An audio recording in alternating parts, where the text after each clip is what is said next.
नमस्कार मित्रांनो, स्वागत आहे तुमचं समन्वय सिंथेसिसमध्ये. खूप दिवसांनी व्हिडिओ बनवतो आहे. आज वेगळा टॉपिक आहे माझ्या बोलण्याचा. जनरली मी प्रोपगँडा, पॉलिटिकल मशिनरी याच्याविषयी बोलण्याचा प्रयत्न आधीच्या व्हिडिओजमध्ये केला होता. आता मी एका वेगळ्या टॉपिकवर विचार करतो. ऑलमोस्ट गेले 2-3 आठवडे माझ्या डोक्यात एक विचार येत होता, ते म्हणजे आपल्या सगळ्यांच्या समस्यांचं मूळ कारण काय. आधी हा व्हिडिओ जेव्हा मी बनवायचं ठरवलं होतं तेव्हा मी ठरवलं होतं की हा व्हिडिओ फक्त पुरुषांसाठी बनवावा.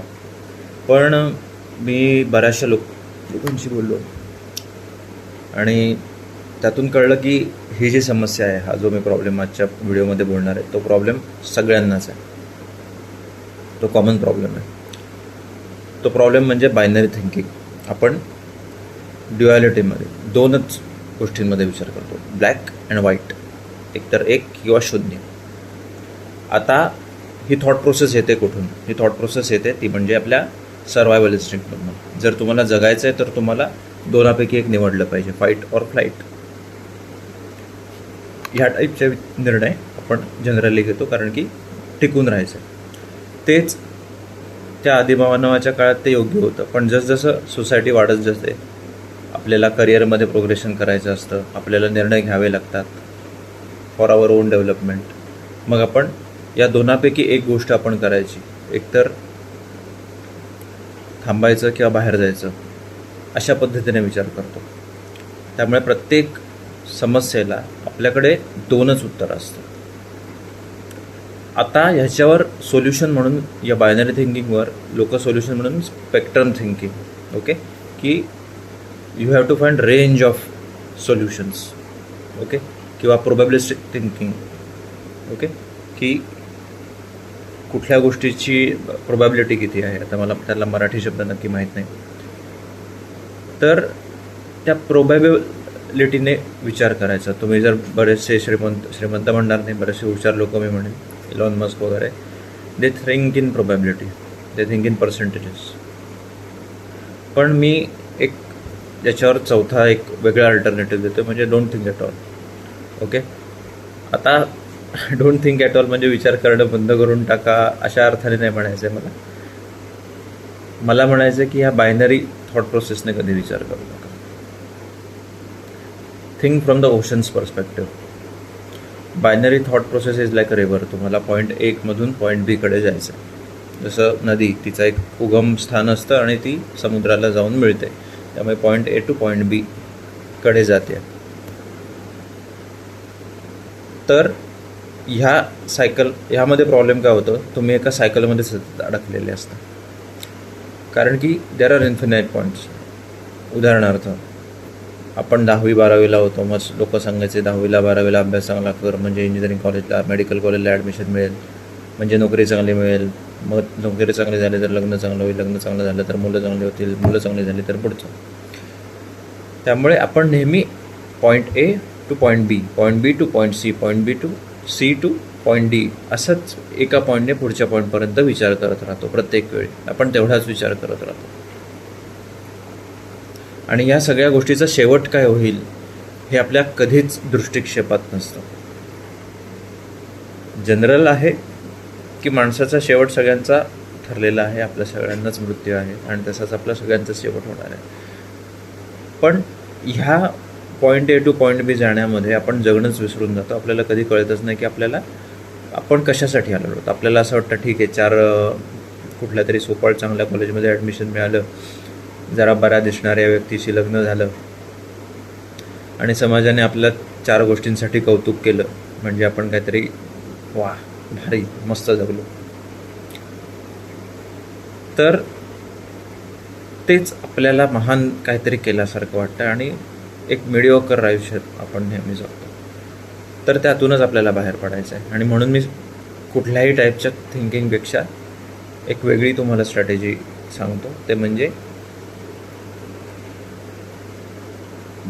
सिंक थिंकिंग, ओके, आणि सोर्स थिंकिंग. आता जे सोर्स थिंकिंग आहे ते म्हणजे की मला पॉईंट A तून पॉईंट B कडे जायचं आहे. Point A is my source आणि तिथून मला पॉईंट B कडे जायचं आहे. Point B is my destination. उदाहरणार्थ, जसं मी आधी नदीचं उदाहरण दिलं की नदी उगम झाला, तिला समुद्रापर्यंत जायचं. खूप चांगलं उदाहरण देतो, अर्जुनाचं उदाहरण देतो. अर्जुन महाभारतामध्ये युद्ध करतो आहे. आता ते त्याला युद्ध जिंकायचं आहे, पण त्याला प्रॉब्लेम काय दिसतो की त्यालाच त्याच्याच नातेवाईकांना मारावं लागतं. आता हे आपल्या जनरली आजकालच्या जगात होत नाही, पण कॉन्ट्राडिक्टरी सिच्युएशन्स येतात डे टू डे लाईफमध्ये, आपल्या प्रोफेशनल लाईफमध्ये, आणि त्यावेळी काय करायचं ते आपल्याला सुचत नाही, कळत नाही, आपण फ्रीज होऊन जातो. तसंच अर्जुनाचं झालं होतं. तो कन्फ्यूज झाला होता, त्याला कळत नव्हतं काय करायचं त्यावेळी. आणि अशा वेळी तुम्हाला सोल्युशन्स शोधण्यापेक्षा, उत्तरं शोधण्यापेक्षा त्या गोष्टीचा आवाका किती आहे ते कळणं जास्त आवश्यक आहे. आणि तिथे तुम्हाला सिंक थिंकिंगची स्ट्रॅटेजी. आता सिंकला काय म्हणायचं मला तर नक्की कळत नाही, की ह्या शेवटी सगळे, जसं आपण भगवान श्रीकृष्ण म्हणतात, तू कुठल्याही मार्गाने आलास तरी माझ्याकडेच पोचशील.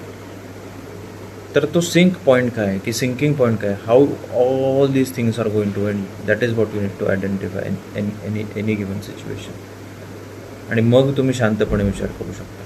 आता इथे पहिली फार महत्त्वाची गोष्ट, when you are going to do for sink thinking strategy, फार महत्त्वाची गोष्ट आहे ते म्हणजे तुम्हाला पॉज घेता आला पाहिजे at the end of day.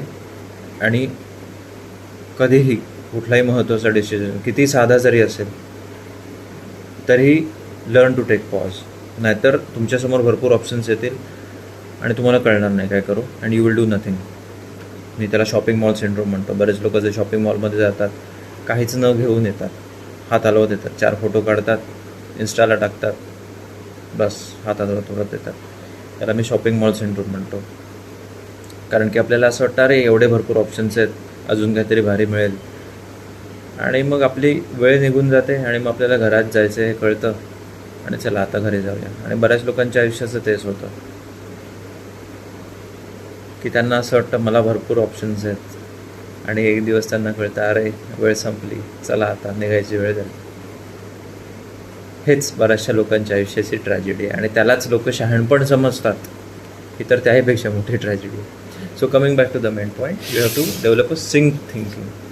आता सिंक थिंकिंग म्हणजे काय करायचं की तुम्हाला प्रत्येक गोष्टीचा end point, not only point A to point B, तुम्हाला सगळ्या मार्गाने ह्या गोष्टीचा शेवट कुठे होईल ते ठरवलं पाहिजे. त्याला आपण म्हणूया की तुमच्या आयुष्याचं बिग पिक्चर काय. तुम्हाला तुमच्या आयुष्यात शेवट म्हणजे शेवट तर सगळ्यांचा कॉमनच आहे, but what is over arching goal of your life, की ज्याच्यामध्ये सगळे गोष्टी तुमच्या पूर्ण होतील. उदाहरणार्थ माझा एक खूप चांगला मित्र आहे, त्याचं ओव्हर आर्चिंग गोल त्याला मस्त शांत आयुष्य जगायचं. आणि त्याचं ओव्हर आर्चिंग गोल शांत आयुष्य जगणं हे असल्यामुळे तो कुठल्याही मटेरियलिस्टिक ट्रॅपमध्ये अडकत नाही. कारण की त्याला माहिती आहे मला जर शांत आयुष्य जगायचं तर मला अर्ध्यापेक्षा जास्त गोष्टींची गरजच नाही. किंवा तुमचं ओव्हर आर्चिंग गोल असेल की चला मला भरपूर पैसे हवेत. आता जेव्हा तुमचं ओव्हर आर्चिंग गोल फायनल झालं तर मग त्याच्यापर्यंत पोचणारे जे मार्ग आहेत तेव्हा तुम्हाला ते भरपूर मार्ग दिसायला सुरुवात होईल. And that is more important and that is what I want to talk. जसं महाभारताच्या युद्धात कृष्णाला दिसत होतं की जर युद्ध जिंकणं हे आपलं ओव्हर आर्चिंग गोल आहे तर ह्या समोर अर्जुन जो आहे त्याला त्या भीतीतून काढून टाकलं पाहिजे. त्याचा जे वाटत होतं अर्जुनाला की मी माझ्या नातेवाईकांना मारतोय ते त्याच्या डोक्यातून काढून टाकणं फार आवश्यक आहे, नाहीतर तो युद्ध जिंकणार नाही. कारण की युद्धाच्या दरम्यान कर्णाला कसं मारलं, नंतर अश्वत्थामाच्या बाबतीत काय झालं, द्रोणाचार्यांना कसं मारलं, प्रत्येकाला किंवा जयद्रथाला कसं मारलं, खूप टॅक्टिकल ब्रिलियन्स त्यावेळी जे एक चालाखी करावी लागली ती करावी लागली कृष्णाला, सगळ्यांनाच करावी लागली. कोणीही नियमांना धरून युद्ध लढलं अशातला प्रकार नव्हता. सगळ्यांनी चालाखी वापरली आणि युद्ध ते जिंकले. तसंच आपल्याला युद्ध जिंकायचं. आता ह्याच्यावर मी नंतर थॉट प्रोसेसेसवर नंतर सेपरेट व्हिडिओ बनवेन. ओके, तुम्हाला व्हिडिओ आवडला तर लाईक करा, शेअर करा, सबस्क्राईब करा. Okay, thanks.